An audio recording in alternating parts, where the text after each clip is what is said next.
দুইজনে বগামূলা আৰু মাথা ডাঙৰ কালি সেই ট্ৰেক্টৰ লৈ কিনে গুৱাহাটীলৈ গৈ আছিলো।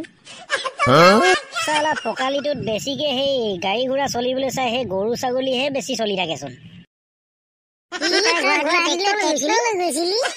কি গুৱাহাটীলৈ অকল কি বাছতে যাব পাৰি নেকি? ট্ৰেক্টৰত নোৱাৰি নেকি যাব? ঘৰত ট্ৰেক্টৰখন আছে আৰু এনেই পৰি কিনে সেইকাৰণে ট্ৰেক্টৰকে লৈ গৈছিলো না। মিছা কথা কবলৈ মানুহ বিচাৰি নেপালিয়া ন? নিজৰ সেই লগৰকেইটাকে মিছা কথা মানে ফকৰি আদায় মাৰি দিলি ন? ট্ৰেক্টৰ লৈনো কোনোবাই গুৱাহাটী যাব পাৰে না? আৰু মানুহ ঠকিবলৈ মানুহ বিচাৰি নেপালিয়া ন? সঁচাকে কৈছিলো আকৌ ট্ৰেক্টৰখন লৈ কিনে। কি ট্ৰেক্টৰত যাব নোৱাৰি নেকি আৰু গুৱাহাটী? জানো পাই, তইহে জানো আৰু দেই। বাৰু ঠিক আছে তেনেহ'লে তই ট্ৰেক্টৰ লৈ গৈছিলি বুলি আমি মানি ললো বাৰু, কিন্তু গৰুনো ক'ৰবাত পকালিত চলে নেকি? আৰে মাথা ডাঙৰ, গৰু চলাৰ কথা কোৱা নাই, পকালিত শুই থাকে আকৌ। গাড়ী চলাবলৈ ইমান অসুবিধা হয়। পকালি মাজতে শুই থাকিব, ইয়াতে যাক গৰু দেখিবি, আকৌ সেইয়াতে যাক দেখিবি, গোটেই অকল পকালিটো যেনিবা সেই গৰুৰ কাৰণেহে বনালে আৰু চৰকাৰে। ইফালেও যাব নোৱাৰ গাড়ী লৈ, সিফালেও যাব নোৱাৰ, গোটেই গৰুৱে গৰু। আৰু গোটেই হাগি হাগি কৈছো নে পকালি গোটেই লেতেৰা কৰি পেলাইছে। মানুহবিলাকে আজিকালি গৰু বান্ধিবই এৰিলে নে কিয়ে নে? ইফালে গলেও আলিত গৰু, সিফালে গলেও আলিত গৰু, গোটেই আলি মাজতে শুই থাকে কৈছো নহয়। সেই যেতিয়া খুন্দা মাৰি দিবি আকৌ তেতিয়া গৃহস্থ ওলাব, এনেকে আকৌ গৃহস্থ নোলাই নহয়। তাকেইতো গাড়ী চলাবলৈ ইমান অসুবিধা হয় কৈছো নহয়। সেই পকালিৰ মাজতে গৰুখিনি শুই থাকিব। নহয় নহয়, মই এটা কথা বুজি নাপাওঁ, মানুহে যে সেই খেতি টাইমত গৰু হাল নি কিনে পথাৰত হাল চাল বাই মেলি হেৰি কৰে বাৰু কিবা, সেইটো বেলেগ কথা বাৰু। কিন্তু যে এৰাল নিদি কিনে যে সেই গৰু হালটো যে মেলি দিয়ে, যে গৰুবিলাক যে মানুহে মেলি দিয়ে, যে কেলে মেলিব লাগে বা? বেলেগ হেৰি হাবি জংঘলে ক'ৰবাত সেইফালে পথাৰে চথাৰে মেলি দিয়াটো বেলেগ কথা। এই পকালি ফাললৈ গৰুবিলাক খেদি খেদি দিব, একদম পকালি মাজতে শুই থাকিব। আৰু গৰু নামেই গৰু, আৰু গৰুৱে ক'ত অবুজন আৰু জীৱ সিহঁতে ক'ত বুজি পাব? অন্তত মানুহবিলাকেতো বুজি পাব লাগে ন, যাৰ গৰু আছে সিহঁতেতো গৰুবিলাক ভালকে থব লাগে ন। সেই পকালিলৈকে খেদি খেদি দিব, কিহে পাইছে সিহঁতে এনেকুৱা কৰিবলৈ? বান্ধি থব নোৱাৰে ভালকে গৰুবিলাক। খেতি টাইমতো একদম পথাৰত কোবাই কোবাই হাল বাব, সেনেকে হলে দৰকাৰ হয়, এনেকে একো দৰকাৰ নাই সিহঁতৰ।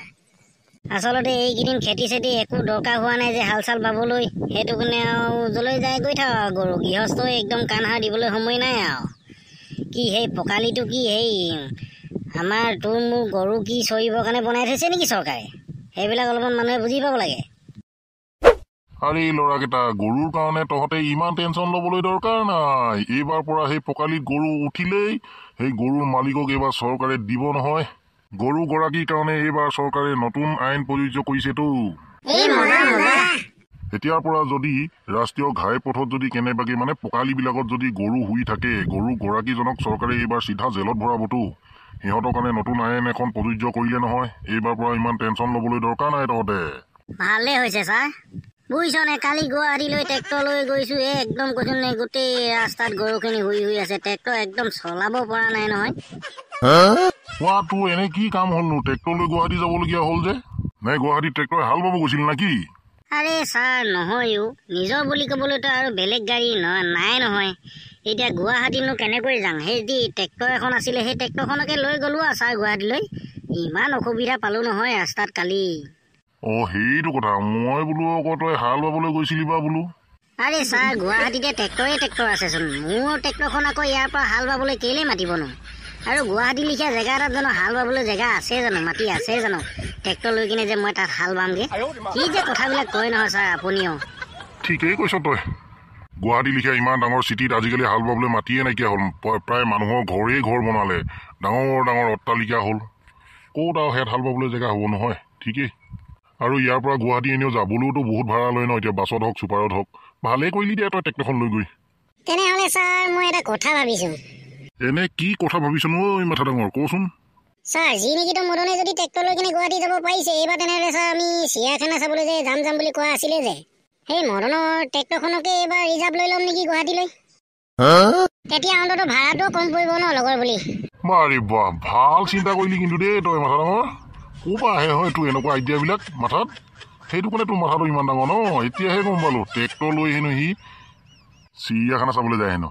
হ'ব সেই চিৰিয়াখানা চাবলৈ তেনেহ'লে এইবাৰ মদনৰ ট্ৰেক্টৰখনকে লোৱা হ'ব। পিছে মদনে বা দিয়ে বা নিদিয়ে ট্ৰেক্টৰখন আমাক এতিয়া? কি ছাৰ মোৰ ট্ৰেক্টৰখন যাব নোৱাৰিব বুলি ভাবিছে নেকি আপোনালোকে? নে ট্ৰেক্টৰখনক লৈ আপোনালোকে ইনচাল্ট কৰিছে? 10 চুমত 12-13 লাখ টকা দি কিনে এখন ট্ৰেক্টৰ আনি থৈছো। বাছেও পাত্তা নাপাব বাপেকে এনেকুৱা দবাম পকালিত। ছাৰ মোকতো ভাড়া চাৰা একো দৰকাৰ নাই, খালি আপোনালোকে তেলটো ভৰাই দিলেই হ'ল মোক। আৰে ইয়াত ইনচাল্ট কৰিবলৈ কি কথা আছে? ট্ৰেক্টৰ হওক গাড়ী হওক মতলব নাই নাই। 10 চুমত ট্ৰেক্টৰখনতো 10-12 লাখ টকা দি আনিছ ন, সেইখনকে লৈ যাওঁ আৰু। অনেক গাড়ীত গ'লো চিৰিয়াখানা চাবলৈ, বাছত গ'লো, ধৰ চুপাৰত গ'লো, আল্ট্ৰা কিবা কিবি সেইবিলাকত গ'লো। এইবাৰ ট্ৰেক্টৰতে গৈ চামচোন। তেলটো আমি ভৰাই দিব লাগে, ভৰাই দিমতো, টেনশ্যন ল'ব দৰকাৰ নাই মদন। আৰে মদন, তোকনো আমি কেলে ইনচাল্ট কৰিম নহয়? তোৰ ট্ৰেক্টৰখনে লৈ যাম বুলি ভাবিছো আৰু দেই এইবাৰ। তেনেহ'লে ল'ৰাহেঁত এইবাৰ চিৰিয়াখানালৈ মদনৰ ট্ৰেক্টৰখনকে নিয়া হ'ব দেই, পৰীক্ষা চৰীক্ষা শেষ হৈ লওক। Okay sir, okay sir. বাৰু তেনেহ'লে আজি ক্লাছটো ইয়াতে সামৰি দিছোঁ দেই ল'ৰাকেইটা। যদি সঁচাকৈ যদি চৰকাৰে সেই গৰু ছাগলীৰ ওপৰত যদি আইনখন বনাইছে, মানে সেই গৰু ছাগলী গৃহস্থৰ ওপৰত, গৰাকীৰ ওপৰত, তেনেহ'লে এইটো চৰকাৰে বহুত ভাল কাম কৰিছে। সেই গৰু ছাগলীৰ পৰাওতো বহুত গাড়ী এক্সিডেণ্ট হয় ন, ভাল পদক্ষেপ লৈছে কিন্তু এইটো দেই চৰকাৰে। বল বল হ'ব এতিয়া, আৰু বেছিকৈ লেকচাৰ মাৰি থাকোঁ, ছাৰটো গ'লেই।